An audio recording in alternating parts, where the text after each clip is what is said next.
all sound is music. And you have no idea how important music really is. It's everywhere, and you arrogantly ignore it every single day. It's playing in the streets, it's playing in the shops, it's playing at work, it's playing in your head. But now imagine a world of silence. No songs to sing to, no people to talk to, no birds chirping, no footsteps, not even the sound of your own heartbeat. A world without sound, without music, is a world without feeling. Music has three very distinct powers that, when you're aware of them, will allow you to understand yourself more than you ever have before. It'll elevate your personal relationships in ways you genuinely can't imagine. It'll stop you becoming emotionally numb, and it'll also allow you to become a master of your own emotions. But that, of course, starts with understanding. It's best to think of music as a sort of language, almost like English or Spanish or sign language or painting. A language is just a way to express yourself in a way that others may or may not understand, depending on their fluency. Music, however, does this in a way which no other language can really replicate, and that's because everybody is born with the ability to understand it. And I mean everybody, but we'll get onto that later. Just close your eyes for a second and try and picture the emotion that's being portrayed here. I'm by no means the best pianist in the world, but I'll try and give it my best shot for you. Music is a lot like audibly painting a picture of life. It starts at the beginning with just a simple note. Then you start to experience things. Very simple though still, it's in C major. It's the epitome of simple in music. And then you start to grow just a tiny little bit. You start to experience new things.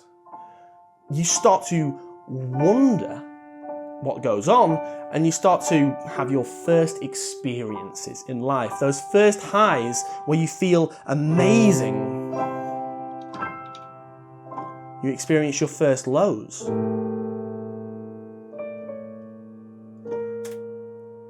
Pain. You experience grieving, that tension building up inside of you.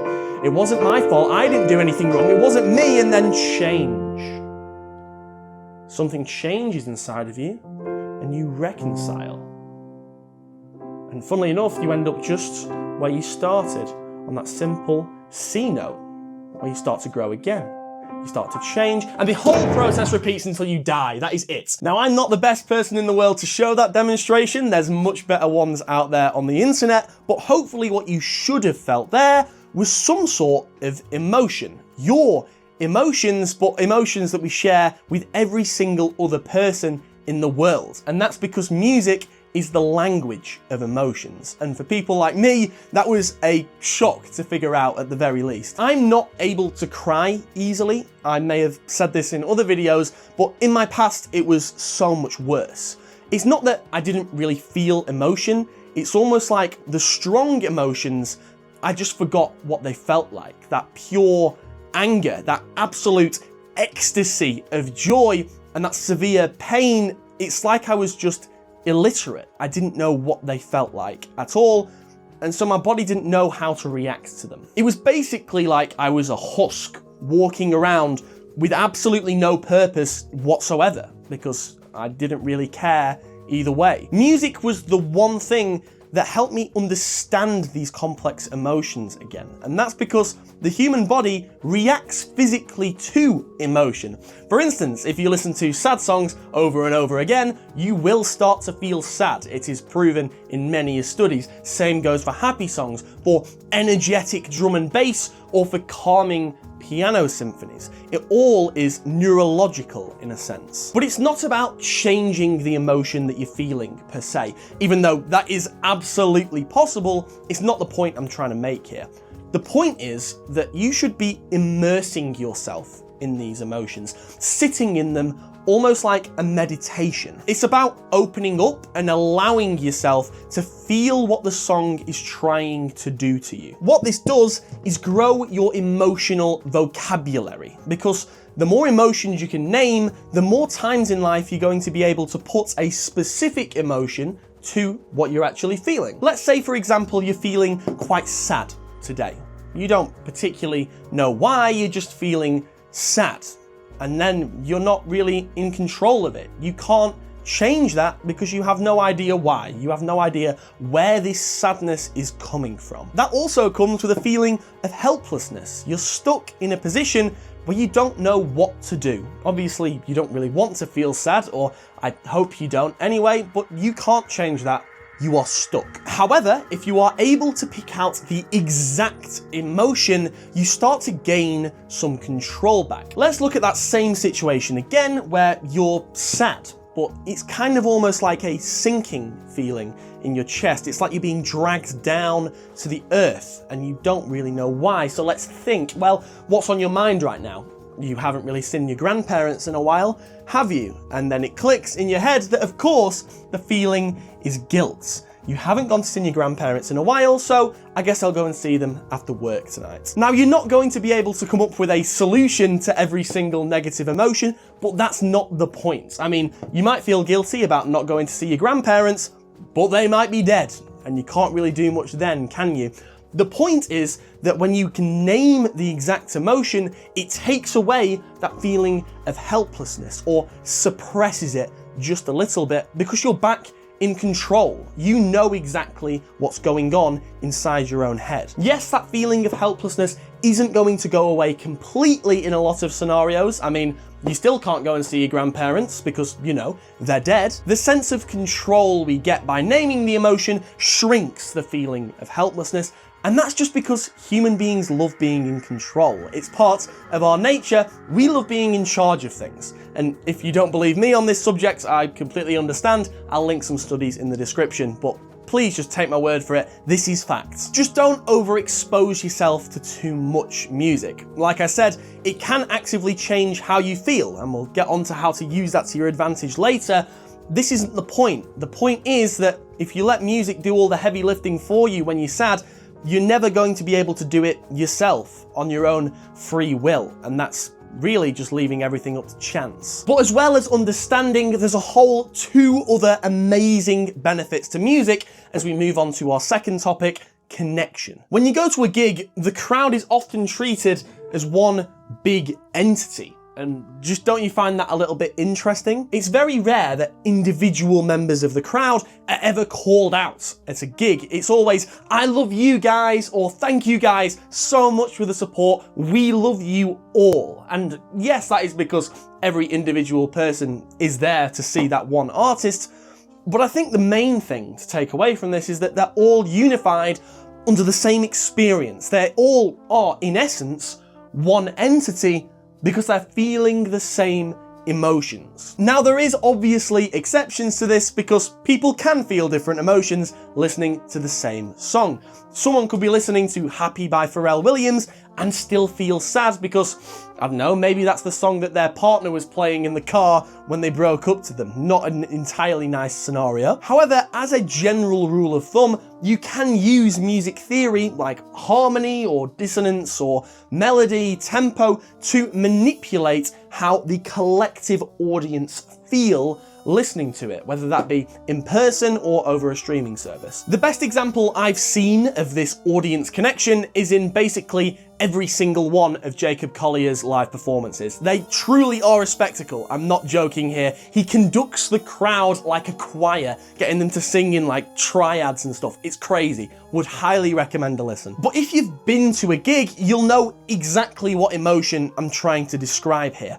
It's not like you've known each other your whole life, but it certainly feels like it. You're all friends, you're all a family in there, and you get on with 99% of the people who are in that building or outside in a field with you. And the way that works is because you're on the same emotional roller coaster that everyone else is on. You're all there to experience the highs of the music, the lows, the slow build up into the incredible drop. You're all there together, feeling it at the exact same time. That is what subconsciously builds connections with every single person on the stage. And the way that that works is because we quite literally sync up brainwaves. But to understand that, you need to get a grip on why these brainwaves are even relevant in the first place. So let me explain. When you listen to music, your brain processes things like the melody or the tempo or the harmony, and that lights up different areas of the brain that link to stuff like emotion, that link to stuff like motor coordination, as in like movement. That's why we dance when we listen to music, by the way. This creates brainwaves, or neural oscillations, which we map as these sine waves, basically patterns that align with the tempo and the structure of the music. Brainwaves with different speeds, which are measured in hertz by the way, are used for different things all over the brain. For instance, these slow waves are often linked with like light sleep or relaxation, and these faster waves are used for when we're doing complex, high alert stuff like complex maths, for example. The link here is that slow, relaxing music tends to influence these slow waves to be made. That's why stuff like lo-fi music, for example, is extremely slow and it's extremely quiet. That's because it wants to influence these waves in order to make you feel a certain way, since it's linked to the emotional part of the brain. The same goes for heavy metal rock, which is super fast, super loud, because it wants to influence these faster waves to be formed in order to make you feel a certain way, like high alerts, for example. Now that you know that though, the key to these brainwaves syncing up with other people is found in a specific brand of neurons, a group of neurons you could call mirror neurons. These specialized neurons fire twice. Once when you do an action, like dropping this pen, and another is when you see a different person repeat the same action. For instance, yawning being a super common one that you see in day-to-day life, but what's interesting is that it doesn't just fire for an action, it also fires for emotions. For instance, when you see someone cry in a sad setting like a funeral, you will also feel the urge to cry. Let's say you're in the car with your best mate and you're bombing it down the highway, blasting music as loud as you can, both singing along to your same favourite song. And you are feeling, quite rightly so, in that moment, on top of the world. You are singing the same song together, you're listening to the same music. That is going to fire off, as an action, those mirror neurons in both of your heads. But not only that, it's also going to be firing off of the emotions in that car. The smiles on both of your faces, that feeling of pure ecstasy.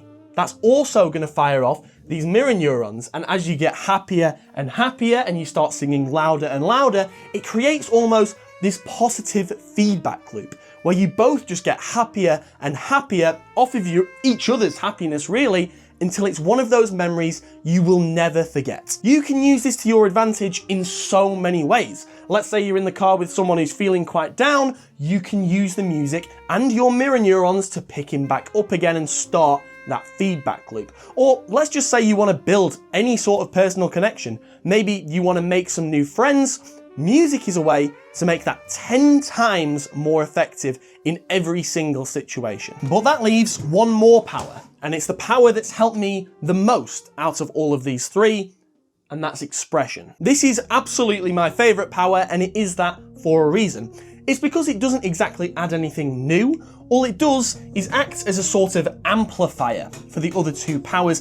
Think about it like a double XP weekend for both of these anytime you're using expression. Now, expression takes many forms when it comes to music, whether that be singing, whether it be dancing, whether it be talking, whether it be smiling, whether it be crying. Expression is just a way to get the emotions that you're getting from the music out of your head and into the world, whether people see them or not. Now, we've already spoken about how expression can boost connection, and that's by expressing your actions and expressing your emotions, starting that feedback loop with the mirror neurons.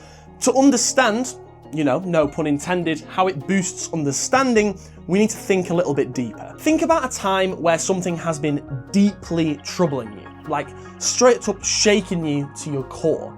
And you've gone and you've spoke to some family or friends about it, and then after that conversation, something just seems to have changed.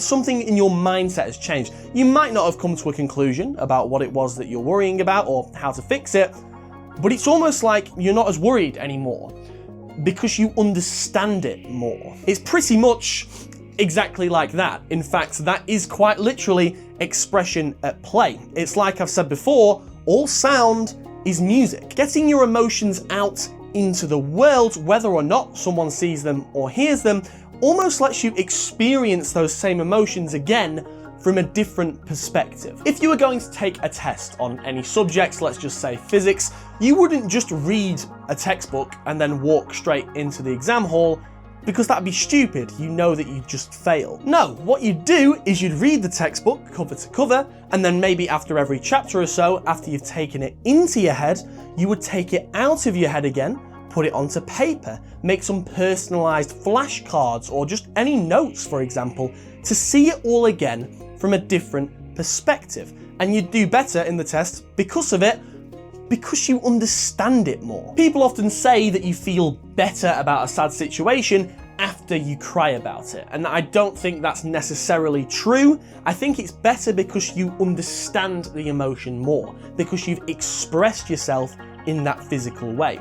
Well, that being said, not all music makes you want to cry. Some make you want to sing, to dance, for example. Well, I can't dance for shit, I'll tell you that now. I still do it, of course, because I quite frankly could not care less about what anyone thinks of me. I mean, I'm quite literally stood in front of a camera talking to myself right now. That being said, for the majority of people, it is quite hard to express yourself in a way that you don't think you're good at. That, of course, is anxiety at play. So, hear me out. This is Rose Ayling-Ellis, and she won a pretty famous TV show here in the UK called Strictly Come Dancing. I'll give you one guess what that show's about. What they do is this person picks a song and then they work together with a professional dancer in order to craft a dance. They perform it to judges, the judges give them a score, winner gets the most points, I think. I've not really watched it. What's special about this girl though is that she's deaf.